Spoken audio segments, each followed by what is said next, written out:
బీజాన్ని మన హృదయంలో పడుచుకున్నాం. ఫస్ట్ ఈ బీజం అని ఎందుకు అంటున్నాను అంటే, ఆత్మీయ జీవితంలో రోజు రోజు దేవుని కృపలో వర్ధిల్లుతూ ప్రభు స్వరూపంలోకి రూపాంతరం చెందాలి.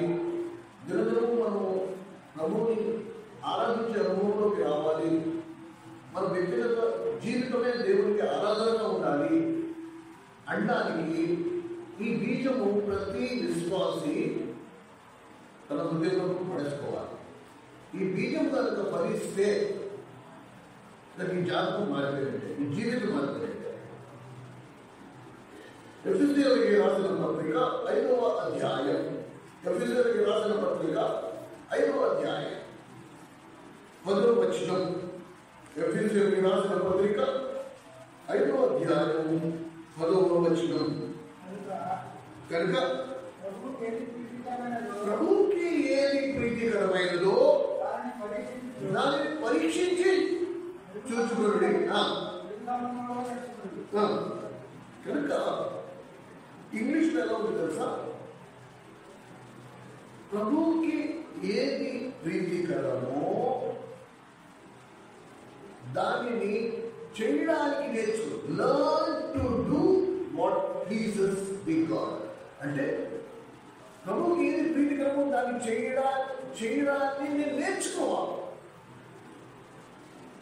సర్వసాధారణంగా ప్రభువుకి ఏది ప్రీతికరమో దాన్ని మనం చేయము.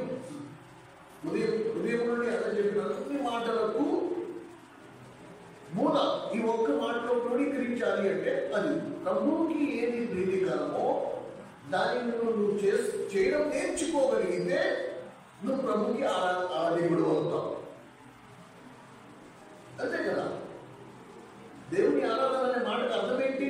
దేవునికి ఏది ప్రీతికరమో అది నేను దేవునికి సమర్పించడమే ఆరాధన. ఏది దేవునికి ఇష్టమో ఆ నైవేద్యాన్ని నేను దేవునికి ఆరోపించడమే ఆరాధన. లేకపోతే నా దగ్గర ఉన్నది ఏది నేను దేవునికి ఇస్తే ఆరాధన అవుతుంది? నా దగ్గర ఉన్నవన్నీ ఆయన ఇచ్చినవి, నేను తిరిగి ఆయనకి ఏమి ఇవ్వగలను? ఏది ఇవ్వలేదు. కనుక ఆరాధన మూలం ఈ బీజము ప్రతి చిన్న నుండి పెద్దల వరకు. ఈ మాట ఎఫెసీ 5:10 గుర్తుంటుంది. 5:10 ఏ 5:10 ఎఫెసీ 5:10 అంతే. ఒక్కసారి అక్కడికి చూస్తే ఇంగ్లీష్ ఎంత అద్భుతంగా ఉంది. Learn to do that pleases the lord. దేవునికి ఏది ప్రీతికరమో దానిని చేయడం నేర్చుకునుడి. అది నేర్చుకోవాలి. లేకపోతే మన వరకు నాకు అర్థమైనంత వరకు నాకు ఏది చేతనో దాన్ని నేను చేసి నేను దేవుని ఆరాధిస్తానని నేను అనుకుంటున్నాను. అది కాదు. అసలు దేవునికి ఏది ప్రీతికరమో అది ఫస్ట్ నేను తెలుసుకోవడం నేర్చుకోవాలి.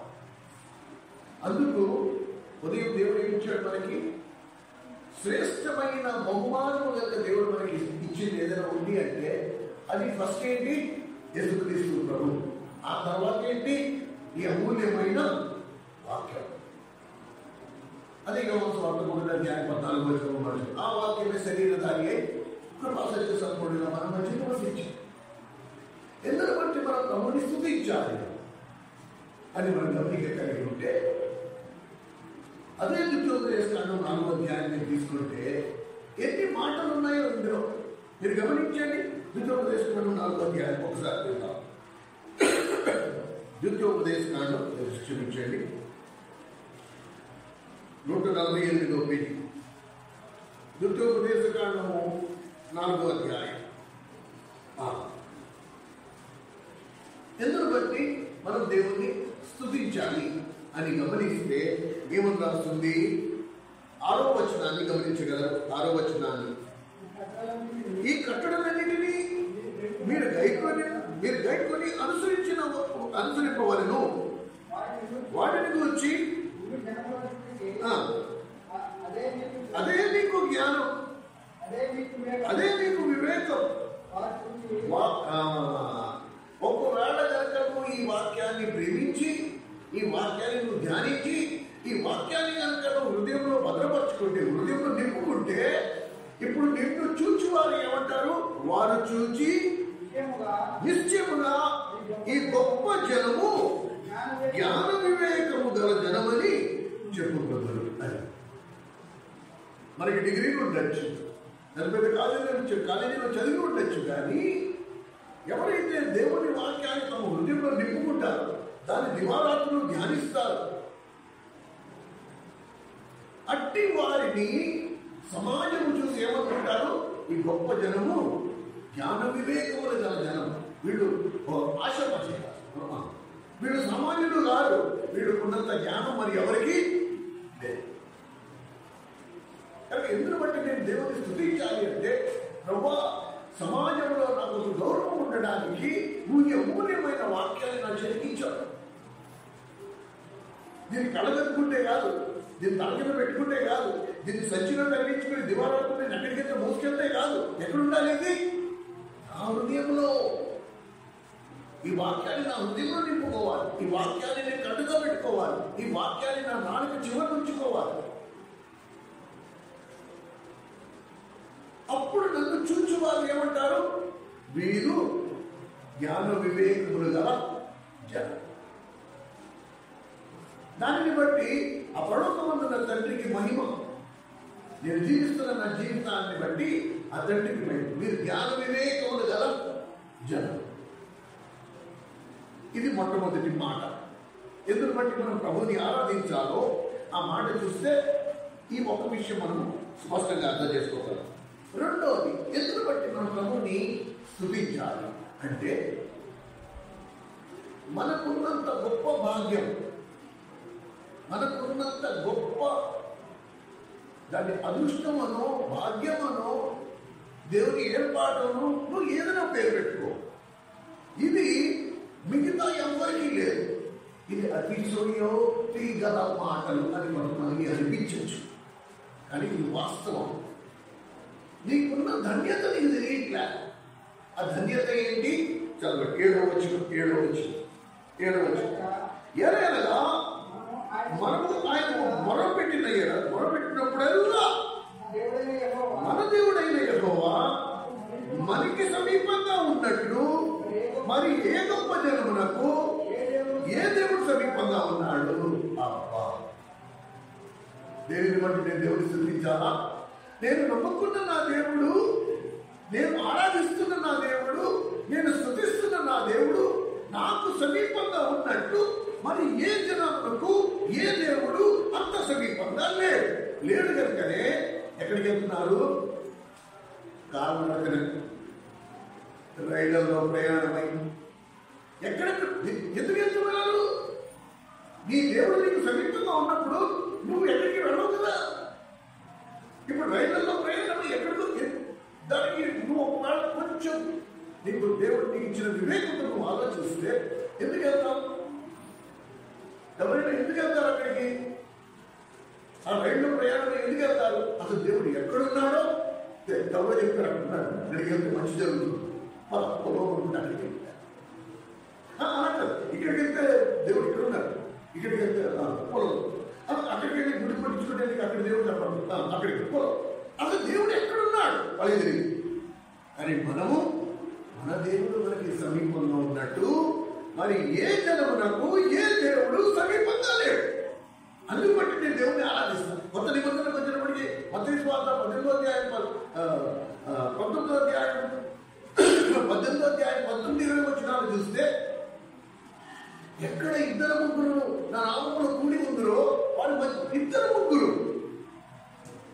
వేల మంది చెప్పక్కర్లా, 2 అన్నాడు, లేక 3 ఇద్దరున్నా సరిపోతుంది. భార్య భర్త ఎక్కడైతే మోకరించారో అక్కడ నుంచి నేను ఉంటాను. అంత సమీపంగా ఉన్నావా ప్రభా? నువ్వు అంత సమీపంగా ఉన్నావా? మేము ఏమి ఇవ్వగలం నీకు? ఏమి ఇవ్వలేమే, అది ఏం లేదు నీకు ఇవ్వడానికి. ఎందుకు మమ్మల్ని ఇంతగా ప్రేమిస్తున్నావు నువ్వు? మాకు ప్రార్థన చేయడం ఎలాగో తెలియదు, స్తుతించడం ఎలాగో మాకు తెలియదు. అయినా మేము మోకరిస్తే నువ్వు ఎందుకు మాతో పాటు కూర్చుని నువ్వు కూడా మోకరించుకుంటున్నావు, మా మధ్యలో ఉంటున్నావు, ఎందుకు ఉంటానంటున్నావు చెప్పు? మరి ఏ జనమునకు ఏ దేవుడు సమీపంగా ఉన్నాడు ఎప్పుడైనా ఆలోచించావా? ఎందుకు బట్టి దేవుని స్తుతించాలి? అంటే సింపుల్. అంటే ఈ అధ్యాయం తీయగానే మొత్తం వర్తమానం కళ్ళ ముందు కనబడతా ఉంది. దీనిని బట్టి నేను దేవుని స్తుతించాలా? ప్రభువా, నువ్వు నాకు సమీపంగా ఉన్నట్టు మరి ఏ జనములకు ఏ దేవుడు అంత సమీపంగా లేడు. ఏమని నిన్ను స్తుతించగలను నేను? నా తలంపుడు పాపం, నా ఆలోచనలు పాపం, నా మాట పాపం, నా చూపు పాపం, అన్ని పాపం. నడిపెత్తండి అధికార వరకు ఆమె అయిన నన్ను ఇంతగా ప్రేమించి రోగంతో నిండున్న నా జీవితం, దుర్వాసన పడుతున్న నా జీవితం, సమాజం అంతా నన్ను అసహించుకుంటున్న నా జీవితంలో నువ్వు ఒక్కడే నాకు సమీపంగా ఉండి నాకు జ్ఞాపకం చేస్తున్నావా? నీ దేవుడు నీకు సమీపంగా ఉన్నట్టు మరి ఏ గొప్ప జనానికి అది దేవుడు సమీపంగా ఉన్నాడు. మూడోదిగా మనం గమనిద్దాం. మూడోదిగా 20వ వచనాన్ని చూడండి. 20వ వచనం, ద్వితీయోపదేశకాండం 4వ అధ్యాయం 20వ వచనం. యెహోవా మిమ్మును చేపట్టి నేనున్నట్టు మీరు తనకు స్వకీయంగా ఉండటకై ఐగుప్తు దేశంలో నుండి ఆ ఇనుప కొలుకులో నుండి మిమ్మును రప్పించును. ఎందుకు రప్పించాడంట? ఎందుకు దేవుడు నేను పేరు పెట్టి పిలిచాడు? ఆంద్రియా రా, ఏ పేరు రా, ఎందుకు పేరు పెట్టి పిలిచాడు? మనం ఆయన ధరిస్తామన్నా? చెప్పారు కదా, తన మహిమ కొరకు, జాగ్రత్త గుర్తుంచుకో, తన మహిమ కొరకు తానే సృజించిన తన స్వకీయ జనం. అంటే దేవుడు ఎందుకు నిన్ను పేరు పెట్టి పిలిచాడు? నువ్వు భూమి మీద ఆయనకు మహిమకరంగా జీవించడానికి. ఐగుప్తులను ఎందుకు విడిపించాడు? ఐగుప్తులను ఎందుకు విడిపించాడు? చూడండి, నిర్గమాకాండము 19వ అధ్యాయం 5వ వచనం. నిర్గమాకాండం 19వ అధ్యాయం 5వ వచనం, 57వ పేజీ. దయచేసి క్షమించండి. నిర్గమాకాండం 19వ అధ్యాయం 60వ పేజీ 5వ వచనం. కాగా మీరు నా మాటను శ్రద్ధగా విని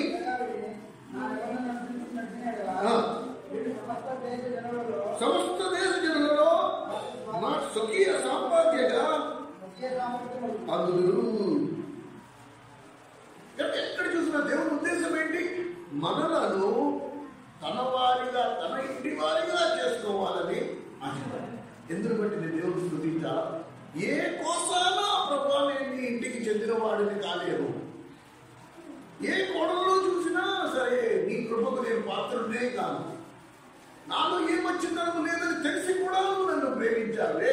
నేటికి నువ్వు నన్ను నీ సొంత జనంగా, నీ స్వకీయ సంపాద్యంగా చేసుకోవాలని కోరుకున్నావే. ఏమని నిన్ను ఆరాధించాలా? ఏమని నిన్ను నేను స్తుతించాలా? అసలు నా నోటి మాటే లేదు. నా ఆధిక్యత,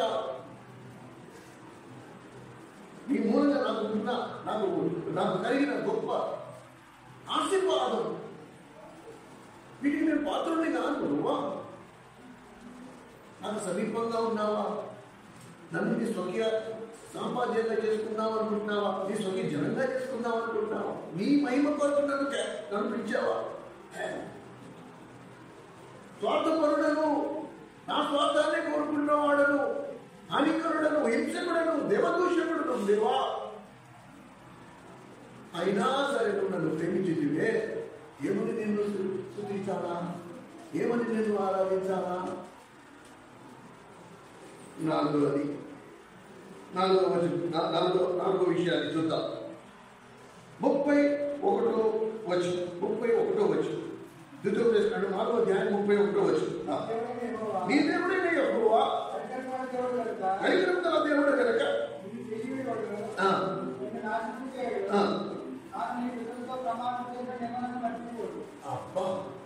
ఇప్పుడు ఈ మాట మనం ఎలా అర్థం చేసుకోవాలా? ఇక్కడ చూడండి, గమనించండి. నీ దేవుడైన యెహోవా కనికరం గల దేవుడు కనుక నిన్ను చేయబిడవడు, నిన్ను నాశనము చేయడు, తాను నీ పితరులతో ప్రమాణము చేసిన నిబంధనను మర్చిపోడు. ఇప్పుడు చూడండి, అందరూ పైకి చూడండి, చాలా ముఖ్యమైన విషయం. ఈ పక్కన నిద్రపోతున్న వాడిని తట్టి కాస్త లేపండి. ఇప్పుడు గమనించాడు, దేవుడు ముందుగానే నిబంధన చేసేసుకున్నాడు. ఏ నిబంధన? నిబంధన చేయడం అంటే మాట ఇచ్చేశాడు. ఏ మాట ఇచ్చాడు? నేను ఇంక నిన్ను నాశనం చేయను, నేను ఇంక నిన్ను నాశనం చేయను, నీకు శిక్ష విధించాడు. రోమన్ రాసిన పత్రిక 8వ అధ్యాయం 1వ వచనంలో క్రీస్తు యేసునందు ఉన్న వారికి ఏ శిక్ష విధియు లేదు. నీ దోషములన్నింటినీ క్షమించాడు, నీ పాపములన్నింటినీ తుడిచేశాడు. ఇప్పుడు క్రీస్తునందు నీకు ఏ శిక్ష విధియు లేదు. సరే, ఈ సమయంలో నేను నా బుద్ధి గడ్డి తినో, నా బుద్ధి భ్రమించో, నేను గర్వించో, నేను ఆయనకు వ్యతిరేకంగా నా అడుగు పైకెత్తాను. ఏమండి? ఆయన మాటను నేను తిరస్కరించాను. ఇప్పుడు నా పరిస్థితి ఏంటి? నేను శిక్షణ పడతాను. చెప్పండి, ఇప్పుడు నేను శిక్షణ పడతాను. ఒక సింపుల్ ఎగ్జాంపుల్ నేను చెప్తాను. సింపుల్, మనందరికి పరిచయమైన గ్రంథం అది. మీరు యోనాను తీసుకోండి. యోనా గ్రంథంలో ఎన్ని సత్యాలు మీకు బయటపడతాయో. యోనాతో దేవుడు నినివేకి ఒక సువార్తను ఖండించమన్నాడు. ఏమని అన్నాడంటే, యోనా, నువ్వు నా దాసుడు, నా సేవకుడు, నినివే పట్టణానికి వెళ్ళి వాళ్ళతో ఈ సంగతి చెప్పు. ఏమని? మరి ఇన్ని రోజులలో నేను నినివేని నాశనము చేయబోతున్నా అంటే, యోనా వెళ్ళి ఏం చేశాడు? వెళ్ళడం లేదా? నినివే కాబట్టి యోనా ఎక్కడికి వెళ్ళాడు? తర్షీషుకి వెళ్ళాడు. మరి అన్నట్టు మాట ఉల్లంఘించినప్పుడు దేవుడు శిక్షించాలి కదా. యోనా గ్రంథం 4వ అధ్యాయం, చాలా చిన్న పుస్తకం అండి. తీసిన వాళ్ళు ఎవరైనా పేజీలో చెప్పండి. 763 యోనా గ్రంథము 4వ అధ్యాయం, చిన్న పుస్తకం. ఇక్కడ చూడండి, మొదటి నుంచి ఎవరైనా చదువుతున్నా ఒక 11 వచనాలే ఉన్నాయి. చాలా విషయాలు ఇందులో తెలిసిపోతాయి మనకి. యోనా దీనిని చూచి బహు చిత్తాక్రాంతుడై కోపగించుకొని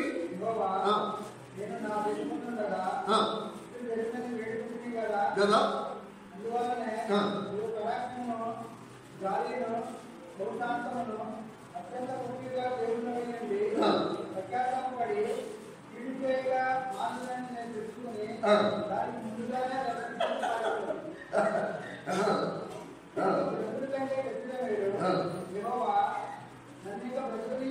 అని గొప్ప వచ్చేసింది. యోనాకి తెలుసు నువ్వేం చేయమని నాకు తెలుసు, అయినా నువ్వు నన్ను వెళ్ళి ప్రకటించమంటావు. నేను ప్రకటించినందుకే నువ్వు చేయాలి కదా. నువ్వు చేయాల్సింది ఎందుకు చేయలేదు? నువ్వు కనికరం కలిగిన దేవుడు నాకు తెలుసు. ఆఖరి క్షణంలో నువ్వు కనికరిస్తావని నాకు సంగతి నాకు తెలుసు. నువ్వు చేస్తానన్న పని చేయక మానుకుంటావని నాకు తెలుసు. అయినా నువ్వు నన్ను ఎందుకు ప్రకటించమన్నావు? కానీ భక్తులనే నేను చచ్చడం నాకు అంతవరకు వచ్చేసాడు. ఎంత బాగు వచ్చిందో యోనాకి చూడండి. వాడిద్దరి మధ్యలో దేవుడు యోనాతో మాట్లాడుతున్న మాటలు మీరు గమనించి నీతో కూడా అలాగే మాట్లాడతారు. అవును, ఎంత సమీపంగా ఉన్నాడు ఆ ప్రభు. ఏమంటున్నాడు చూడండి, నేను చచ్చడం లేదు, మనం చేశాడు.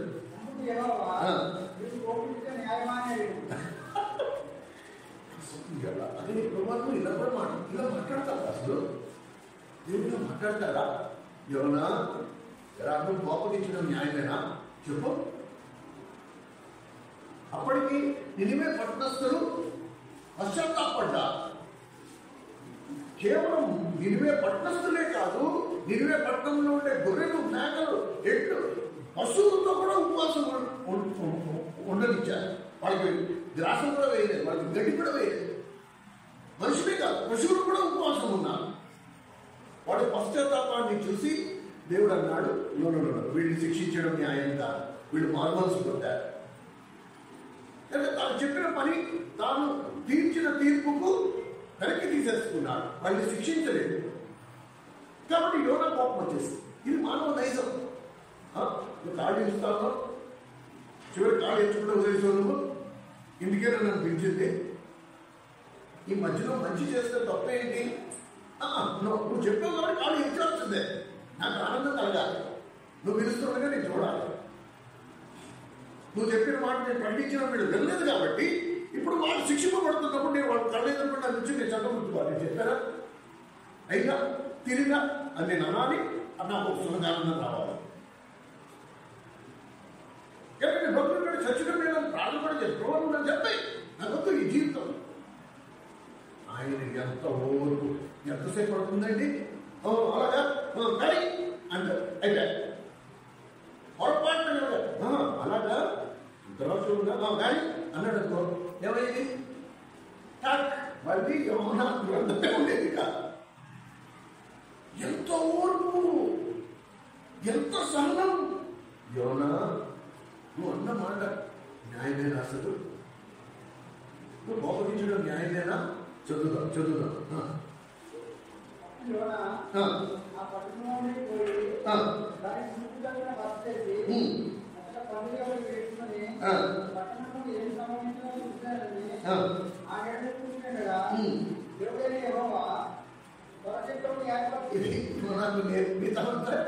నాకు పాఠం నేర్పించడానికి ఇంకా ఆశోదం తెచ్చుడు. సరే, అయితే ఒక కొండ మీదకి ఎక్కి అసలు దేవుడు ఏం చేస్తాడో చూస్తావా? ఏం చేస్తాడు అంటే ఇంకా ఏదో చేస్తాడనే, చెయ్యాలనే. నిన్ను క్షమించడం దేవునికి ఇష్టమైతే మధ్యలో మనమేమో వాడిని క్షమించడం దేవునికి ఇష్టమైంది. నిన్నవే పట్టణస్తుని క్షమించడం దేవునికి ఇష్టమైంది. దేవుడు నాశనం చేస్తా అన్నాడు, ఇప్పుడు క్షమించాలనుకున్నాడు, క్షమించాడు. అందులో తప్పే ఉంది. దాంట్లో సంతోషించాల్సి పోయింది. నీకు వచ్చిన బాధ ఏంటి? అది బాధ పక్కన పెట్టుకోండి. కోపం వచ్చేసింది. చెప్పు అయితే నువ్వు చెప్తే నేను చూడాలని ఇక్కడ సినిమా అంటే రిలీజ్ చేయకుండానే అయ్యా. అందుకు ఎంత నేర్పరిచుడు. చిన్న సొరపాదుని వాడు నాటలేదు, పెట్టలేదు. ఆ సొరపాదు లేచి అల్లుకుంది, చక్కగా నీడగా ఉంది. మనోడు గుండు పైన ఎండ మాడిపోయేది. ఆ మూడుగుండం ఎండ మాడిపోతూ ఉన్నప్పుడు ఈ సొరపాదు నా దాసుడు ఎండలో ఉన్నాడు, కొన్ని వీడికి నీడిస్తామని సొరపాదు పాదు అల్లుకుండగా దాని కింద ఉన్నాడు. అబ్బా దేవా, నేనంటే నీకు ఎంత ప్రేమ అనుకున్నాను. అంతే, చిన్న పురుగులు పంపించాడు. ఆ మొదలు కొరికేసింది. కొరకగానే సొరపాద ఎండిపోయింది.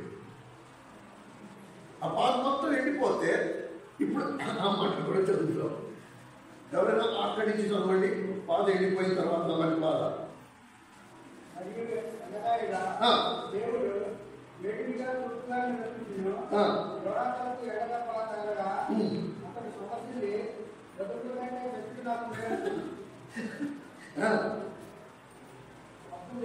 అప్పుడు దేవుడు నువ్వు కోపగించే న్యాయమా?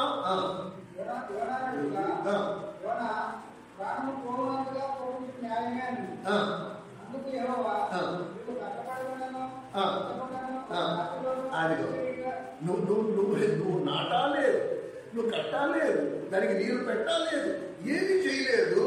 అది దాని అదే మొలిచింది, అదే పెరిగింది, నీకు నీడనిచ్చింది. దాని పట్ల నీకు కృతజ్ఞత ఉండాల్సిందే పోయి అది మాడిపోతుందని నీకు మళ్ళీ కోపం వచ్చిందా? యోనా, నీకు కోపం ఉండడం న్యాయమేనంటే న్యాయమేంటాడు మళ్ళీ. ఇంకా ఇది మానవ నైజం. న్యాయమే, నేను చచ్చిపోవడం లేదు. ఇంత దోషమా, ఇంత కంగారు, ఇంత తొందర. అప్పుడు అసలు చేసేది దాన్ని నాటావా? కొన్ని నీరు చుట్టపోసావా? కొన్ని పందిరి కట్టావా? ఏదీ లేదు. నువ్వు నాటండి, నువ్వు పెట్టండి, దానంతట అదే వచ్చింది, దానంతట అదే మాడింది. దాని మీద నువ్వు అడగడం నీకు ఎంతవరకు సంబంధం? నీకు అసలు అధికారం ఎక్కడుంది న్యాయం నువ్వు కోపగించడానికి? ఓ దేవా, నీకు ఏమని స్థితించాలి? నేను ఏమని స్తుతించగలను? నేను నువ్వు కనికరం కలిగిన దేవుడు వా. అబ్బా, నేను పట్టణస్థులు క్షమించినాడు. అంతేకాదు, నువ్వు ఎదురు సమాధానం చెప్పి నువ్వు తిరుగుబాటు చేసినా నీ మీద కోపడట్లేదు. నేను ఎంత ఓర్పు, ఎంత సహనం అండి, ఎంత ఓర్పు, ఎంత సహనం. రెండోసారి అదే ప్రశ్న అడిగానా, ఆపరేషన్ న్యాయమేనా అంటే న్యాయమే. ఉప్పు కారం తిన్న శరీరం మాత్రం రోషం ఉండదా అని ఆయనే. అప్పుడు నువ్వు నాటాలేదు, నువ్వు నీరు పెట్టలేదు, దేని మీద నీకు అధికారం లేదు, దాన్ని నువ్వు ఎలా గౌరవిస్తావు? ఎందుకు బట్టి మనం ప్రభుని స్తుతించాలి అంటే ఎన్ని మాటలు రాసించాడో చూడండి. జీవం కలిగిన దేవుడు ఈ ఒక్క గ్రంథములో ఆయన లిఖించిన మాటలు 5వ 21వ వచనం, 21వ వచనం, ద్వితీయోపదేశ కాండం 4వ అధ్యాయం 21వ వచనం.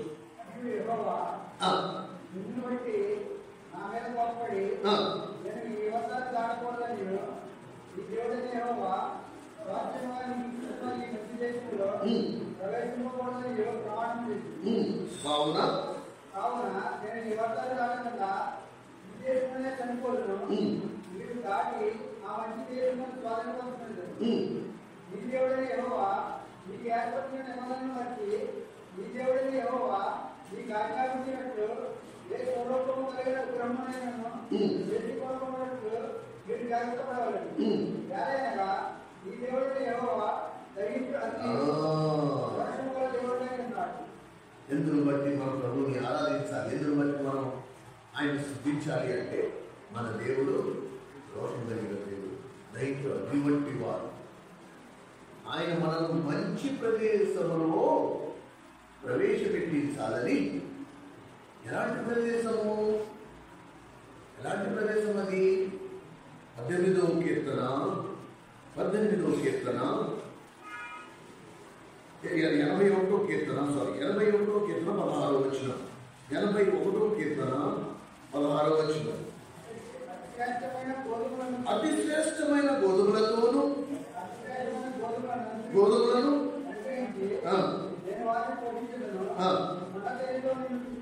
అబ్బా, ఎందుకు బట్టి ప్రభుని నేను ఆరాధించాలి అంటే అతి శ్రేష్టమైన గోధుమలతోను కొండ తేనెతోను ఆయన నన్ను పోషిస్తాడట. ఆ మంచి ప్రదేశం, ఎలాంటి ప్రదేశంలో తీసుకెళ్తాడు? ఏ ప్రదేశంలో నాకు ఎప్పుడు కరువు ఉండదు. అందుకని దావీదు మహారాజు ఏమన్నాడు తెలుసా?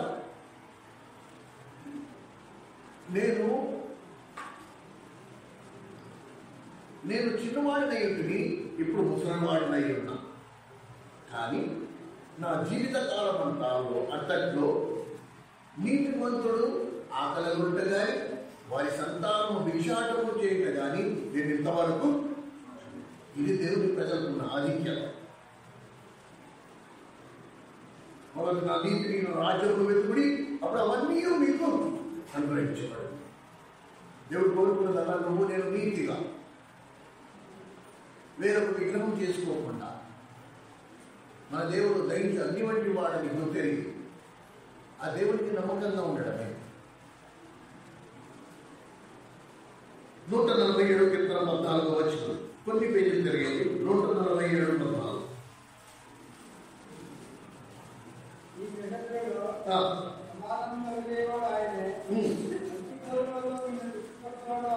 మంచి గోధుమలతో నేను తృప్తిపరచువాడు ఆయనే.